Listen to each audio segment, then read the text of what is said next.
Hello and welcome to Dental Studies Simplified. I am Dr. Ankita Kotecha and today onwards we are going to discuss a new topic, dental implants. We are going to discuss this topic in series of videos wherein we will discuss individual topic or concepts in separate videos so as to avoid any confusions or to avoid any overlapping. So to begin with, today's topic is going to be rationale for dental implants. The reasoning. The various reasons or the factors why we should choose dental implants over any other prosthetic options available to us, be it removable, be it fixed. Okay. So why is the topic of today's video. Why should we choose dental implants over any other prosthetic options till now?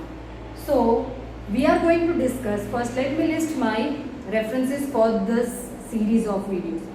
We are going to discuss dental implants from mainly two references. The first reference is the very common reference, our standard implants textbook, Carl Misch. Okay, so please make sure you people have Carl Misch with you in any format, be it a book or a PDF. If you don't have, don't hesitate, no problems. Do let me know and I will share the download link or the soft copy link available with me.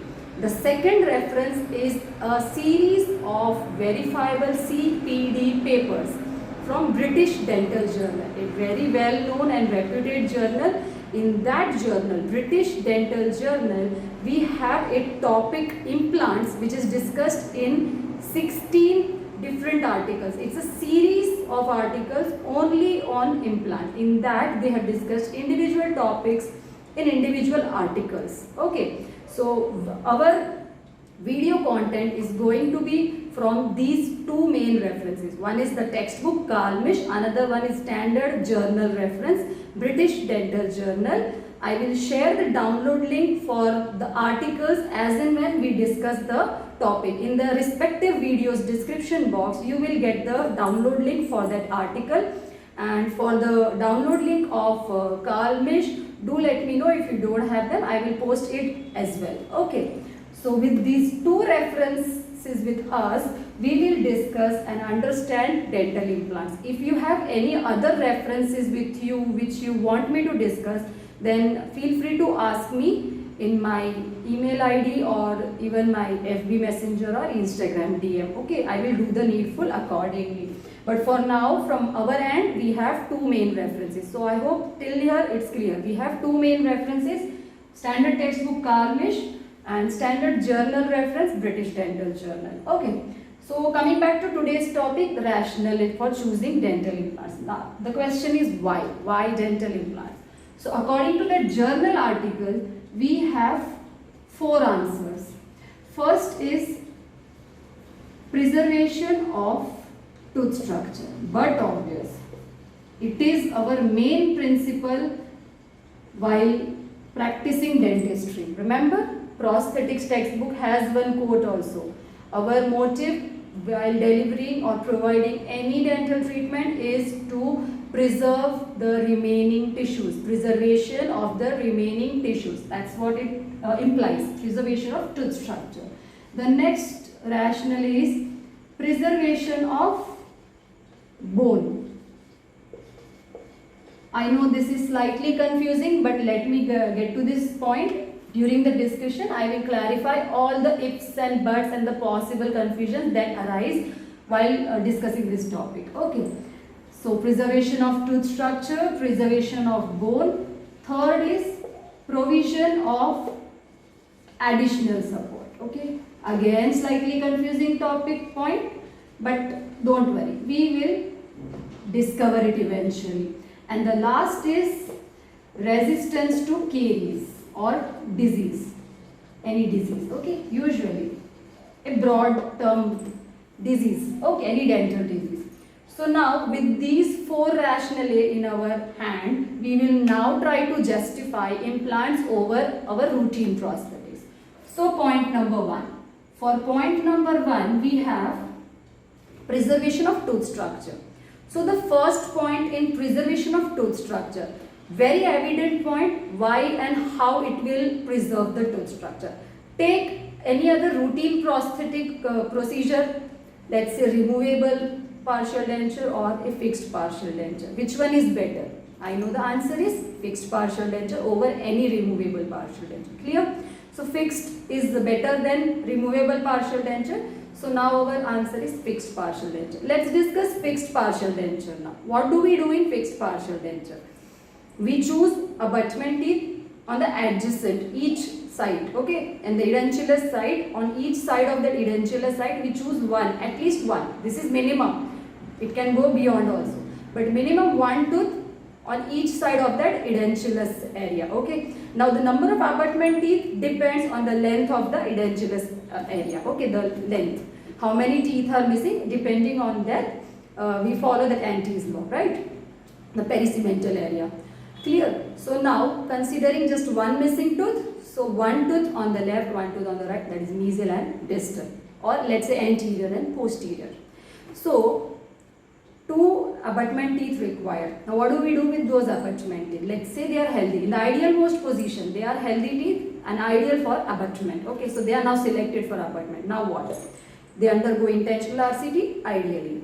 Of course, people perform on vital teeth as well, but we are talking about a general routine ideal procedure. They undergo intentional RCT, tooth structure cut. Now after that, they undergo tooth preparation. Again tooth structure reduced, lost. Tooth structure lost in all the steps.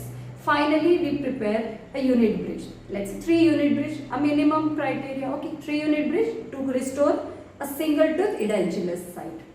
For a single tooth edentulous side, 2 teeth are compromised. Compromised in the sense they lost their vitality, they lost so much of tooth structure. Imagine if this was an anterior side, much more tooth cutting required so as to attain that fine aesthetics in that aesthetic zone. Okay, so imagine how much of tooth structure lost when it comes to fixed prosthetics. So now, talking about implants, what if that single tooth edentulous side was to be restored with implants? No abutments required, no intentional RCTs, and no tooth cutting, no tooth structure lost at all. Zero. Absolutely zero tooth structure lost. And that's how implants are better than fixed prosthetics or any other prosthetics, because there is preservation of tooth structure. We are right now focusing only on preservation of tooth structure. See, there are 3 structures if we have to focus on. First is tooth structure, second is hard tissue, that is bone. Third is soft tissue. Okay, so we are still on tooth structure. We are discussing preservation of tooth structure. How implants help us in preservation of tooth structure. This is first point. FPD involves tooth cutting. Okay, clear? The second point, why implants should be chosen over FPD. See, now we have discussed FPD is the best of the regular prosthetics available. Next to implants. Okay, so now again the next point under FPD versus implants, the long-term survival. 5-year, 10-year. If you see those studies, the values are impressive or superb with implants over FPD. Okay, so again if we talk about long-term survival, implants win. Okay, up to 10 years. And then the third point, why implants? In the first point, if we take a little bit of revision, the first point we discussed that for fixed prosthesis we need abutments. Let me correct it. Healthy abutments. Those abutments should be ideal or at least appropriate to the case. What if the abutments are not available? Let's say missing, let's say compromised, let's say they are heavily restored and have undergone multiple dental treatments in the past, so not suitable for taking up as an abutment. So now what? Single site edentulous but no abutments adjacent to them which are healthy enough to be taken up as abutments. So then what? Yes. So then implants. So in case of lack of abutment or lack of suitable abutment, let's say suitable abutment. There is availability of teeth adjacent to that missing site, but they are not suitable. So then what? So then again we have the answer implants, because implants don't require abutments. They are single standing. Okay. So this is the summary of first point. Hold on. People, we have just discussed the first rationale, preservation of tooth structure. So a quick summary, FPD requires the best option in the routine prosthetics available to us. FPD requires tooth cutting in terms of intentionality, in terms of tooth preparation, and if it is aesthetic zone, much more finer cutting to achieve those fine aesthetics. Second point, long-term survival. Implant has given superb, impressive values over FPD. I am not saying it's ideal, it's perfect, 100%. No, nobody is 100%, nobody is perfect. But yes, over FPD. So keep in mind, we are talking about relativity. Okay, which one is better? We are not talking which one is the best or 100% or perfect. We are talking which one is better, which gives you better case scenario treatment plans. Okay. And the third point is, in case of lack of abutment for any reasons, no problem, no abutment, no worries. We have implants which don't require abutments. Clear? So here we complete the first rationale, preservation of tooth structure. So now we will discuss the next point, preservation of bone. Don't get confused. I know the first confusion in your mind will be implant insertion requires multiple drilling. So how are we preserving bone when we are actually cutting bone? Bro, you are correct. That's right, that we are cutting bone. But here, preservation of bone is not at that point or that step. We are talking about preservation of bone which would have otherwise taken place, the bone loss which would have otherwise taken place if the case is not treated by dental implants. Imagine a case treated by let's say complete denture or removable partial denture. Okay, let's say a fully dentulous patient, and it's treated by complete denture. So what will happen? See, first thing to remember or to understand here is bone requires continuous stimulation. The activity, the regulation of bone depends on the signals, the stimulatory signals which are sent to bone via or from the teeth. The teeth will send stimulation signals to the bone. Okay, so as long as teeth are present, bone will receive the stimulation, and this will regulate or modulate the trabecular pattern and the density of bone. Okay, so if the teeth are present, bone will be fine and healthy. Once the teeth are lost, the bone will stop receiving those stimulatory signals from the teeth, and so no more regulation and modulation of the trabecular pattern and bone density, which will eventually get lost in terms of bone loss. Okay, so this is one important concept to be remembered, that bone requires continuous stimulation signals from teeth. So if teeth are lost, bone loss happens eventually. Because of this reason, there is lack of transfer, interchange of or exchange of the stimulatory signals or receiving the stimulatory signals from the teeth. That is why. So now we will discuss what happens in an edentulous case. So edentulous case, fully edentulous patient, what do? We provide complete denture. Okay, but have you noticed an edentulous patient, usually most of the edentulous patients will come with a skeletal class 3. Okay, agreed? Mostly, not all, but majority of the case of complete edentulous patients will be class 3 skeletal relation. What do you think? They always had class 3? No. That's a jaw discrepancy created. Okay, now how that jaw discrepancy is created? Because of that bone loss. The bone did not receive the stimulation signals and eventually started getting resorbed. Okay, and this resorption pattern is variable between maxilla and mandible in terms of the pattern as well as the quantity. Talking about quantity, the bone loss, the bone resorption is 4 times greater in maxilla compared to mandible. Of course, maxilla is porous and mandible is dense. So 4 times greater bone loss in maxilla compared to mandible. Talking about the pattern, in maxilla the bone resorption directions is upwards obviously and medially, inwards, okay. Whereas in mandible it is downwards and laterally, okay. And this leads to this jaw discrepancy which becomes class 3 skeletal discrepancy, okay. So it's not a class 3 skeletal relationship normal to that patient. It is a jaw discrepancy created because of this bone resorption pattern in a complete edentulous patient, okay. So now in this patient we prepare or we decide to go for a complete denture, complete removable denture of course.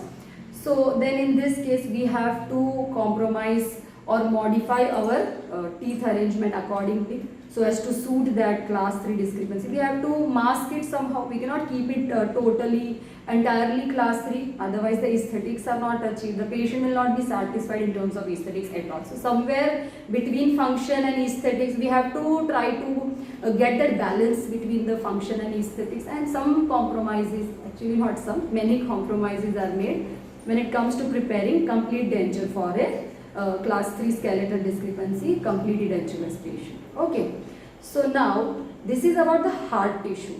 As I told you, there are 3 structures: tooth, hard tissue and soft tissue. So this is about hard tissue. What about soft tissue? When this hard tissue loss has taken place, do you think soft tissue will remain as it is? No, the height is reduced, this height, because of the resorption pattern, upwards and downwards. So this ultimate height is reduced. Even this vermilion border of the lips are reduced, thinning of the vermilion border. All these soft tissue changes will also take place following the hard tissue changes that are taking place, okay. So everything goes hand in hand. So ultimately this soft tissue aesthetics are lost. So this aesthetics lost means somewhat patient's confidence, that mindset is also reduced. It reduces your confidence, okay, because the looks are not that great.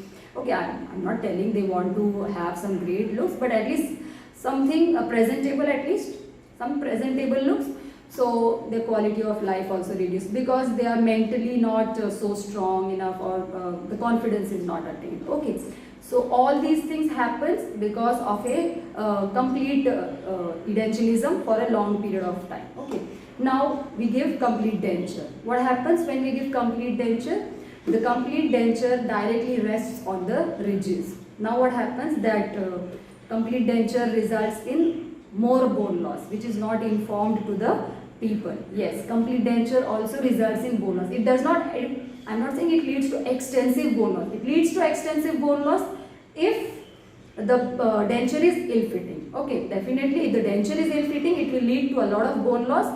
But if even if it is a good fitting denture, some bone loss continues to happen, and it does not arrest the bone loss which was otherwise happening in case of an edentulism. Okay, even if this edentulism is restored by means of a complete removable denture, the bone loss continues. That is my point. Are you getting it? I am not saying complete denture leads to bone loss, but that bone loss which was happening during the edentulism continues in some amount at least, even after the edentulism is rectified by means of providing a complete removable denture. Okay, so this bone loss continues. So eventually this bone loss continues, bone loss happening. Eventually this fitting which was earlier good will become bad. Okay, so the ill-fitting denture, so it will lead to more of pain, discomfort and trauma, and patient's chewing efficiency will go. Patient will not feel like wearing that denture anymore, so he'll stop wearing the denture someday, somehow, okay. And usually these patients don't turn up for the follow-up, right? So they are not informed enough about the same, that these changes will take place, so you have to come for regular follow-up so that we can adjust the prosthesis time and again. Okay, but no, they don't turn up usually because they are not informed. It's not their fault, it's a fault on our part as clinicians. We are supposed to counsel them, educate them, guide them properly, okay, but we don't somehow. Okay, so these are the drawbacks associated with providing a complete denture restoration, complete removable denture restoration to complete edentulous patients. Now imagine the same patient if that patient at the first place, in the first place when the edentullism happened, if this patient was offered dental implants supported over dentures, any of these discussed hard tissue changes and soft tissue changes wouldn't have taken place in the first. Okay, so this is how we justify preservation of bone. So don't get confused with that step of drills, that multiple drills are taken up or done so as to insert the implant, that bone loss. No, that bone loss is not counted here. We are talking about the bone loss, bone resorption pattern. Okay, the bone resorption that takes place otherwise. Okay, so that is why implants are superior to complete dentures. Got my point? The first point is the bone loss wouldn't have taken place. Subsequent soft tissue aesthetics wouldn't have got disturbed. Okay.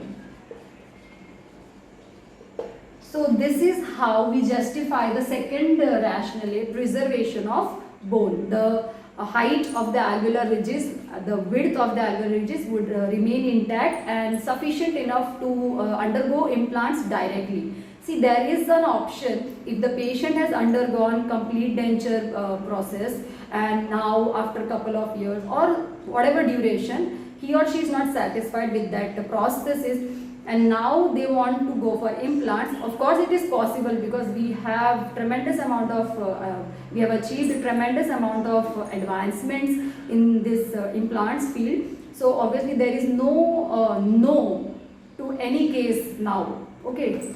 So we will definitely be able to provide them implants, but the thing is, if they would have come directly as told, no bone loss and no soft tissue aesthetics compromise would have taken place or happened, and so we would have been able to offer implants directly. But now, after the complete removable denture experience, which is now traumatizing or disappointing to them, now they want to undergo dental implants with that amount of bone loss and soft tissue aesthetics lost.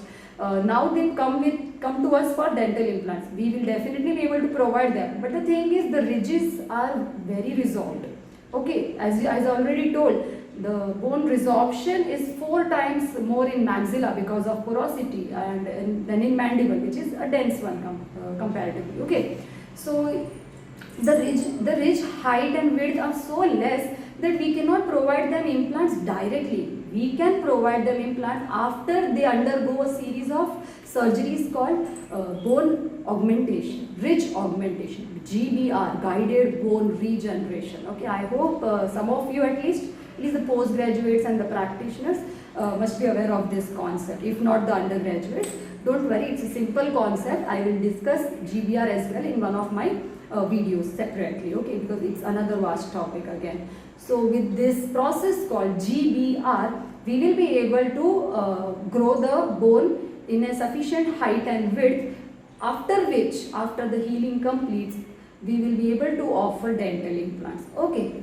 so this is one difference between a patient offered implants in the first place and the patient offered implants after the failed complete denture prosthetic. Okay, that is the treatment plan duration. The plan will be also extensive and the duration will be also elongated. Okay, they won't be able to receive the implants quickly or directly, okay, directly as they approach us, but they have to undergo series of augmentation procedures, let the healing take place at least, and then they may undergo implants and so on. Okay, so this is how we justify our second point, preservation of bone. So now we understand why preservation of bone is much better with dental implants.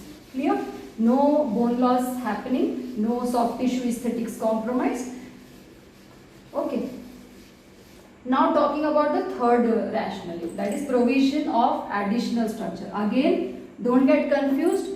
Provision of additional structure. So don't think it as in a retrograde fashion that we are inserting implant and using the implant as an abutment. No, nothing like that. We are not going in a retrograde fashion, taking implants as an abutment. Here, the meaning of provision of additional structure refers to the bite force. Okay, so as we all know, the bite force compared of every prosthesis and the natural bite force, of course the natural bite force is the greatest, I mean somewhere in 1000 psi. Okay, and whereas for the prosthetics it's very less, especially complete dentures, hardly 50. But with implants, the implants provide bite force equivalent to a fixed prosthesis. Okay, so in terms of bite force, implants provide a equivalent equivalent bite force compared to a fixed prosthesis. Now you may ask why this is important, because if you cannot chew properly, how will you enjoy your food? How will you able to relish your food? And the more you relish your food, the more you feel like eating it. Okay, so in the first place, if you are not able to chew it properly, you would eat more. So this is what happens with these edentulous patients, because of their prostheses which are improper in some aspect. I am not saying they will be ill-fitting all the time, but for some reason or the other, they are not happy with their prosthesis. And of course the prosthesis does not offer much bite force. Okay, the prosthesis in itself has certain limitations of in terms of providing the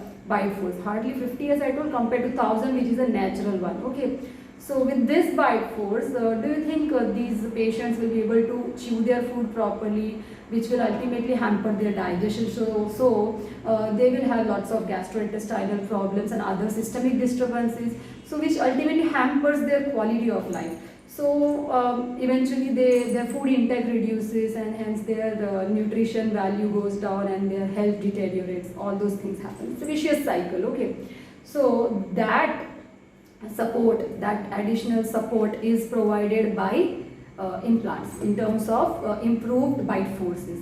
The second point when it comes to dental implants is in terms of retrievability. Okay, now again, don't get confused, we are not here to retrieve the implant. Retrieval of the implant prosthetics. Remember, we insert implant and on top of that we restore it with some prosthetic crown. Okay, so that prosthetic is retrievable. Now, to people who are not familiar to the types of prosthetics, let me just summarize. There are mainly two types of prosthetics provided upon an implant: screw retained and cementable. Cementable, just like our FPD single crown. Okay, when we put single crown after RC treatment, same way in implants also we have cemented. Okay, we place implant, we choose an abutment and cementation and crown insertion. Okay, that's not retrievable, of course. Okay, that is not retrievable. Retrievable one is the screw retained, wherein we insert the crown and we tighten it with the help of a tiny screw. Okay, so if something goes wrong with the implant or the prosthesis, we can just loosen the screw, untighten it and remove the crown. Okay, no need to cut it. Okay, unlike the case with our single tooth crowns or the cemented crowns. Okay, the cemented prostheses are not retrievable. Retrievability is the advantage of screw retained prosthesis. Okay, so this is how the provision of additional support or tooth structure is in terms of the bite force. Okay, so it must be more, the more appropriate word here should be the provision of additional support. Yes, the support, not structure, my bad. So the provision of additional support here, it refers to the bite force that is improved in case of implants. Okay, so this is the summary of third point, and now finally talking about the last point, resistance to disease. Very easy to understand. It's very much related to the first point. As we discussed the drawbacks in the first point, the teeth needs to undergo root canal treatment and followed by root canal treatment followed by tooth preparation. Now at that time I also mentioned that yes, there are people who operate on vital teeth. Okay, they don't allow the teeth, or they don't choose or plan the teeth to undergo intentional RCT. They keep them vital, or at max they do pulp capping or something, but not RCT. And what if these teeth eventually, due to the friction and the loss of the remaining dentine thickness, the pulp encroachment or approach has already taken place? So now what? As already discussed just now, cemented restorations, they cannot be retrieved, so they need to undergo trimming, that is sectioning into multiple sections, or how many sections depends on the case, and that crown is a waste now, so Finally, and again the up tooth has to undergo another set of procedures, that is root canal treatment and another tooth preparation and another crown. So it's again long procedure and expensive as well. Okay, so double the cost. Earlier also it underwent one tooth preparation and crown. Again it has to undergo tooth preparation and crown. So it's expensive both in terms of time. Time is money, right? So it's expensive in terms of time as well as money, right? So this is the point that is highlighted here, resistance to disease. So if the teeth are treated with a fixed prosthesis, so there are chances of secondary caries or recurrent caries, maybe in the crown, maybe at the margins, especially if it's subgingival, or even sometimes root caries. Okay, so all this is possible if in the abutment tooth. But what if we undergo implants? We choose the patients to undergo implants. No abutment, no such problems. Okay. So this is about one type of disease. Okay. Here the point is disease. So this is one type of disease, endodontics. There can be periodontal breakdown as well. Okay. So with implants, this unnecessary distribution of the forces and the load of mastication wouldn't have been taken place. The implant in single-handedly would have handled all the things. So no periodontal breakdown would have taken place otherwise also. Okay, so this is about resistance to the disease, let's say endodontically as well, periodontic. Okay, so this is about resistance to the disease. Now I'll highlight one more point, that is one peculiar point or quality of implants. When we talk about implants, if we want to judge or if we are curious enough to know whether our implants will go well or not, just see the first year of implant. Do a thorough follow-up of the implants for the first year. 1 year enough. If in 1 year nothing has happened, usually, I'm not saying after 1 year nothing will happen at all, absolutely zero. No, it's not like that. It's highly unlikely that anything will happen after 1 year. If anything has to happen, it would have happened within 1 year.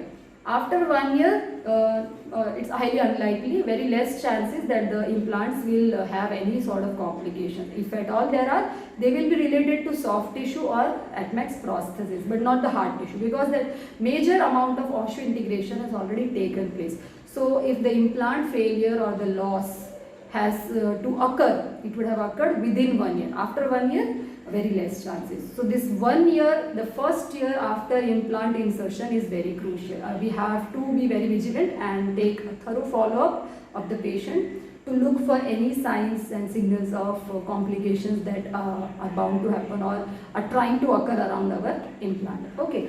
So this is all about the rationale. So in today's video, we finally got to understand why we should choose dental implants over our regular routine prosthetic options available to us.